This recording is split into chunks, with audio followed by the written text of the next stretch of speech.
அம்மையும் அப்பனும் தந்ததா இல்லை ஆதியின் வல்வினை சூழ்ந்ததா?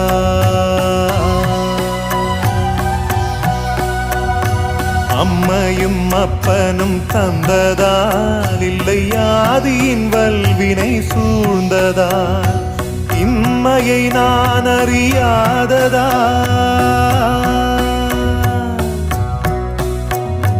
இம்மையை நான் அறியாததா? சிறு பொம்மையின் நிலையினில் உண்மையை உணர்ந்திட பிச்சை பாத்திரம் ஏந்தி வந்தேன் ஐயனே என் ஐயனே. பிச்சை பாத்திரம் ஏந்தி வந்தேன்